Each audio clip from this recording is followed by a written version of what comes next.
Okay, here's the instructional video on how to build a fire in the wood stove. First, you get all the ashes out. You get an ash bucket, metal, so burning embers won't catch your paper bag on fire. And you scrape out the ashes until you get a nice level surface that you can conveniently build a fire on. And make sure the vent holes in the back panel are still clear so it can draw air.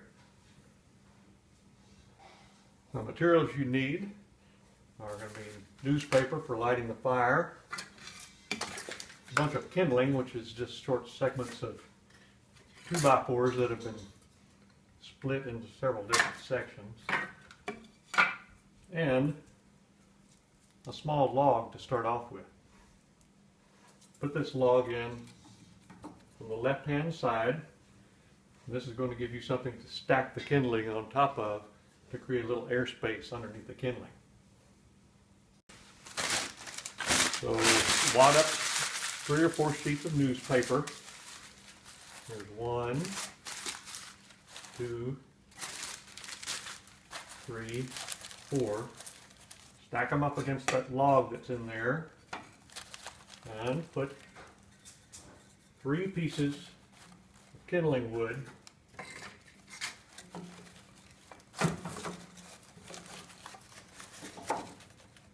on top of that in some way.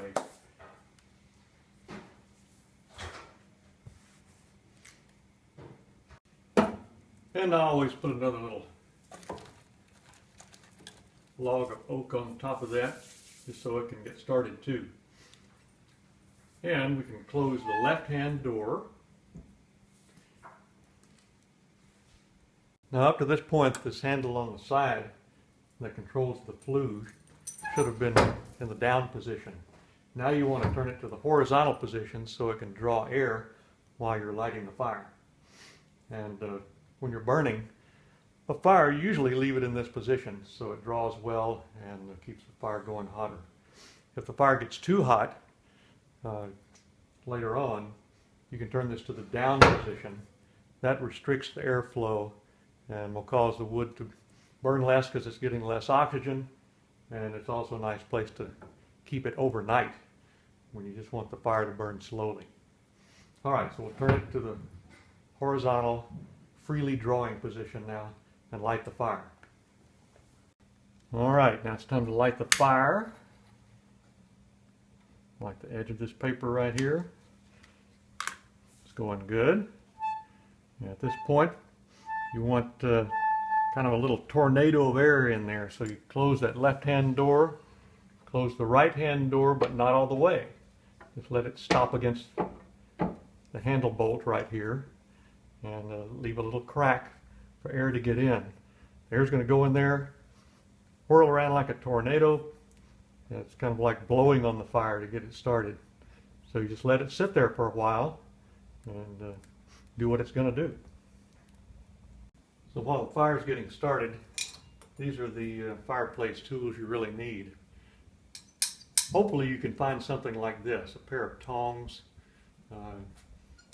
These are specifically fireplace tongs, spring-loaded. Great for reaching in there and manipulating logs. You can probably use kitchen tongs or barbecue tongs, things you use for flipping steaks out on the grill, but if you can find some of these, all the better.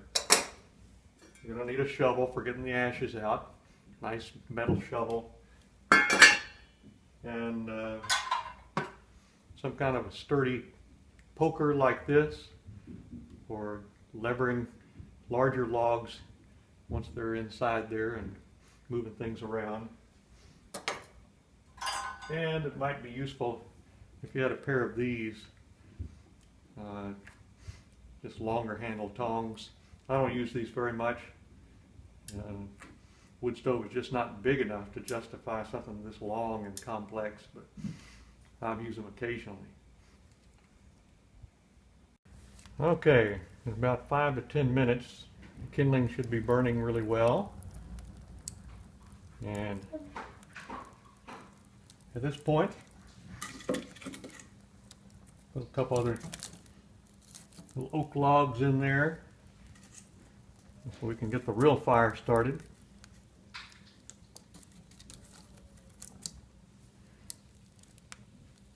And that should do it.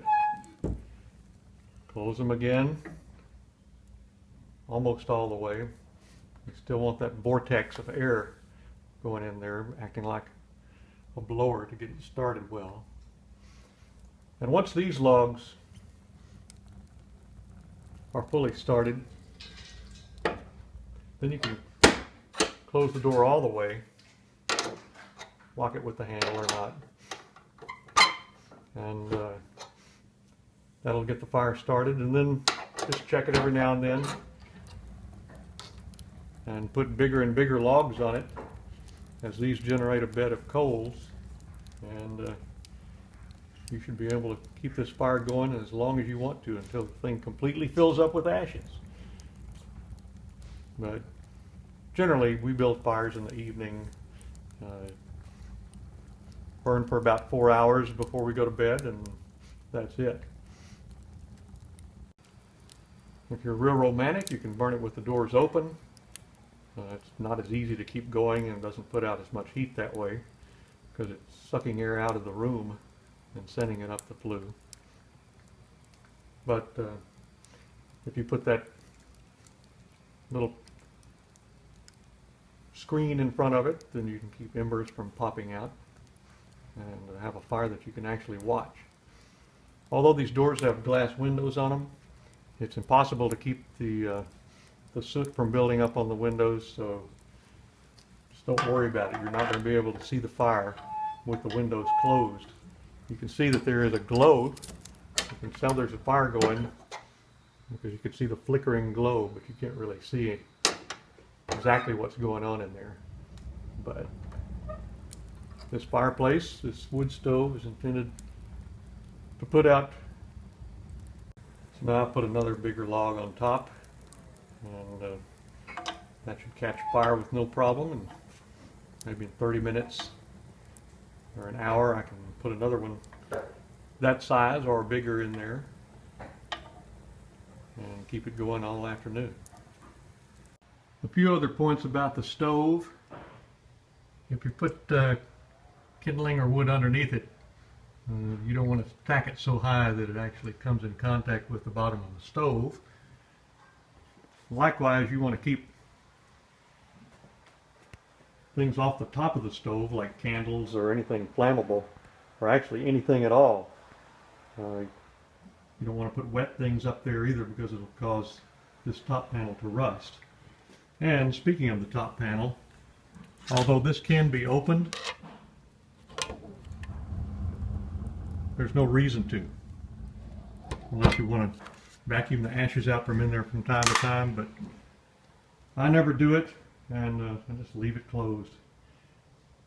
And creosote accumulation in the stovepipe. We had a chimney sweep come out after burning the wood stove for a number of years. He said the flue was completely clean, didn't need to be clean, and as long as you just burn oak, it's not going to build up creosote. Creosote comes from soft woods like cedar and pine, so no reason to worry about the flue unless you burn those types of wood. There's a couple other controls on this stove. This is a little air vent that can be opened or closed. By turning it to the side. Theoretically, that allows air to go in and mix with the combustion gases and burn them completely. That's not necessary, again, unless you're burning soft woods like cedar or pine that might have creosote in them. Coming in the back of the stove is a fresh air intake coming from outside the house, funneling into the air intake, and there's no reason to ever change anything about that. There is a metal flap that will close over that opening if you didn't have the fresh air intake, and it's actually controlled by a rod from a little thermostat here that theoretically can maintain your room at a relatively constant temperature by opening and closing that flap, allowing the fire to burn hotter, or close the flap to restrict the air intake and keep the temperature of the room constant. I don't think it works very well. I've never used it, and I prefer to just modulate the fire myself with the amount of wood I put on there, and then opening the doors to other parts of the house to circulate the cool air and warm the entire house. Speaking of that, in all but the coldest weather, this stove is capable of sending warm air up the stairwells and into the rooms upstairs. So there's been some winters when we never lit the pilot light on our central furnaces because this stove was able to inject some warmth whenever we needed it. If you're wondering what these things are on the side of the stove, if you pull this out,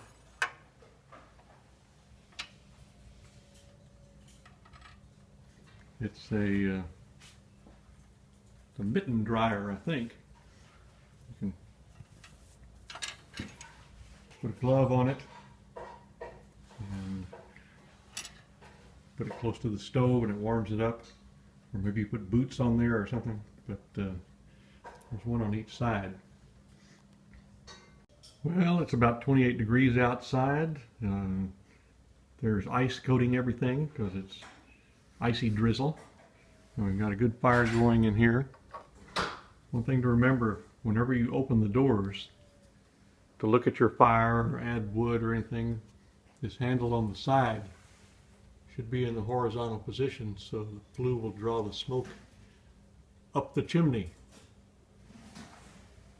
Otherwise, when you open the doors, some smoke will escape. So, let's open it up, see what's going on in there. Oh yeah. One giant log going now, and that'll burn for a couple of hours. We're fixing to go to bed, so that'll keep things warm for a few hours tonight, and we can light it again in the morning if we want to. If you put too much wood in there and the fire gets too hot, then the best way to control that is to just turn this handle on the side to the vertical position, and that'll cut down the amount of oxygen that's going to the fire and tame it down a little bit. Now, the hottest part of the stove is the flue pipe that goes up through the ceiling here. And this mantle behind it is made of wood.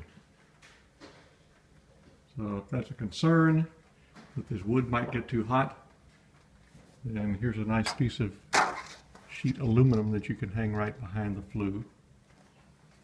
It'll reflect the heat. And if you're still too concerned that the wood is going to get too warm, the mantle can be removed. The top of it is a single piece of wood.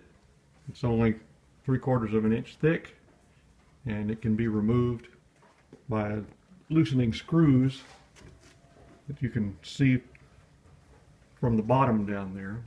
Once you take that top piece of wood off and get it out of the way, then you can remove 2 screws on each side coming from back behind the bookcase, and those are the screws that hold the mantle in place. Once you get those loose, you can work the rest of the mantle around and get it out from behind this flue pipe without removing the flue pipe. So just keep that in mind. The best thing about this wood stove is that it is zero maintenance.